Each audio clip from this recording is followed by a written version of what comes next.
अस्सलामु अलैकुम व रहमतुल्लाहि व बरकातुहू। कुरान में अल्लाह फरमाता है, मैंने जिन्नात और इंसानों को सिर्फ इसलिए पैदा किया है कि वो सिर्फ मेरी इबादत करें। कुरान सूरा ज़रियत 51/56। इबादत ऐसा जामे लफ्ज़ है जो उन तमाम ज़ाहिरी, दिखने वाले और बातिनी, दिली, अक़वाल व आमाल पर बोला जाता है जिन्हें अल्लाह ताला पसंद करता है और जिनसे राज़ी होता है, जैसे नमाज, ज़कात, रोज़ा, हज, सच बात कहना, अमानतदारी करना, वालदेन से हसन सलूक, अच्छाई, रिश्ते जोड़ना, लोगों को नेकी की तरफ बुलाना और बुराई से रोकना, दुआ व ज़िक्र, तिलावत कुरान और इस जैसी दीगर इबादत करना। ज़िंदगी का हर काम जो दिन के मुताबिक हो इबादत का मफ़हूम में शामिल है। यानी इबादत सिर्फ नमाज, रोज़ा, हज वगैरह का ही नाम नहीं है, बल्कि चलना फिरना, उठना बैठना, सोना जागना, खाना पीना, मिलना जुलना, बोलना चलना, खरीदना बेचना, अलगर्ज ज़िंदगी का कोई भी काम अगर अल्लाह के हुक्म के मुताबिक किया जाए तो वो इबादत ही है, क्योंकि इसी को अल्लाह पसंद करता है और राज़ी होता है, और इंसान की ज़िंदगी का मकसद भी यही है। और हर बुरी बात, झूठ, झूठी शान शौकत, हराम माल दौलत, दिखावा, नफसी बुराई से बचना भी इबादत और सवाब का काम है। वरना महज मुस्लिम मुल्क में पैदाइश, इस्लामी नाम और ज़बान से कलमा पढ़ लेना कामयाबी और जन्नत की ज़मानत नहीं है। उलमा इकराम ने यह बात अपनी तकरीरों में इज्तिमा में आए अकीदतमंदों को बार बार समझाई। उलमा ने कहा कि दीनी बातों पर जब तक खुद अमल नहीं करोगे तब तक लोगों को दीन के बारे में बताने और नसीहत देने का कोई फ़ायदा नहीं मिलेगा, क्योंकि लोग किसी के कहने से नहीं बल्कि उसके अमल को देखकर सीखते हैं। इज्तिमा का मकसद अच्छाइयों को अपने किरदार के ज़रिए आम करना है।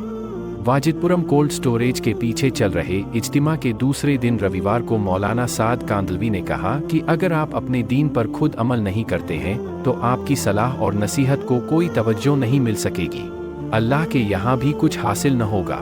अल्लाह के बंदों को न केवल बुरे काम से दूर रहना है बल्कि बुरे काम के बारे में चर्चा भी नहीं करनी है।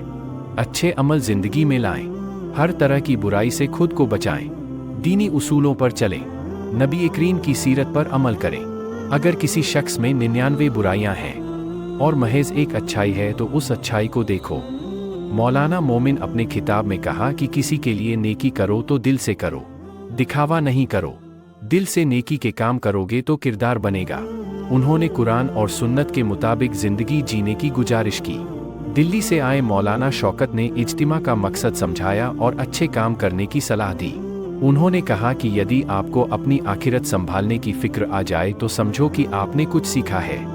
हमारी बात और अमल में कोई फर्क न हो, जो जुबान से कहा जाए वो अमल से साबित हो। दीन इस्लाम यही सिखाता है।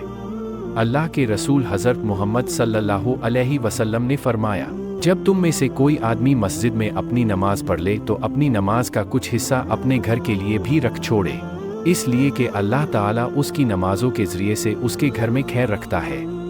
जिस तरह से नमाज, रोज़ा, ज़कात, हज एक इबादत है, ठीक वैसे ही दुआ करना भी एक इबादत ही है। और हर एक इंसान जो अल्लाह के सामने उम्मीद के साथ हाथ फैलाता है तो उसकी दुआ कबूल होती है। लेकिन कुछ खास ऐसे वक्त हैं या ऐसी जगह हैं जिसमें अगर दुआ की जाए तो कबूलियत का इम्कान ज़्यादा होता है, और कुछ लोग भी ऐसे हैं जो अगर दुआ करें तो उनकी दुआ रद्द नहीं होती। इन 7 कामों से दुआ कबूल होती है।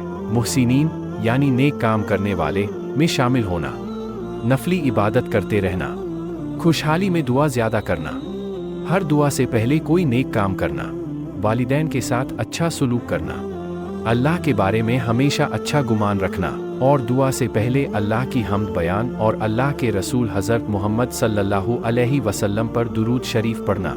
इमाम तिर्मिजी ने रिवायत नकल की है, उन्होंने बयान किया कि रसूल सल्लल्लाहु अलैहि वसल्लम तशरीफ़ फरमा रहे थे कि एक शख्स आया और उसने नमाज पढ़ी और कहने लगा, अल्लाहुम्मा ग़फ़िरली वरहमनी, ए अल्लाह मुझे माफ़ कर दे और मुझ पर रहम फरमा। यह सुनकर ही नबी मोहम्मद सल्लल्लाहु अलैहि वसल्लम ने फरमाया, ए नमाजी तूने जल्दी की, बल्कि जब तुम नमाज पढ़ो और बैठो तो शान इलाही के मुताबिक पहले उसकी तारीफ़ करो, फिर उससे दुआ करो। इसके बाद एक और शख्स ने नमाज पढ़ी तो उसने अल्लाह ताला की हम्द बयान की और नबी मोहम्मद सल्लल्लाहु अलैहि वसल्लम पर दुरूद पढ़ा तो आपने फरमाया, ए नमाजी दुआ करो पूरी की जाएगी। रसूलुल्लाह सल्लल्लाहु अलैहि वसल्लम ने फरमाया, मेरी उम्मत 73 फ़िरक़ों में बट जाएंगी। और एक फिरके को छोड़कर बाकी सभी जहन्नम में जाएंगे। सहाबा ने पूछा, वह कौन सा फिरका होगा जो जन्नत में जाएगा? आपने फरमाया, यह वह लोग होंगे जो मेरे और मेरे सहाबा के नक्शे कदम पर होंगे। तिर्मिज़ी, हदीस नंबर 2641।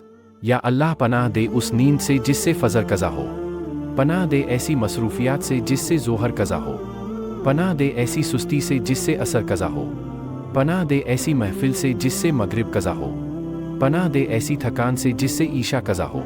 ऐ हमारे रब, हमारे कदमों को अपनी रज़ा के जानिब मोड़ दे, हम पर करम फरमा, हम पर रहम फरमा, हमारी बख्शीश फरमा, हमारे गुनाह माफ़ फरमा, हमको आने वाली परेशानियों व आफत से महफूज फरमा। या अल्लाह हम सब के हक़ में इस दुआ को कबूल फरमा।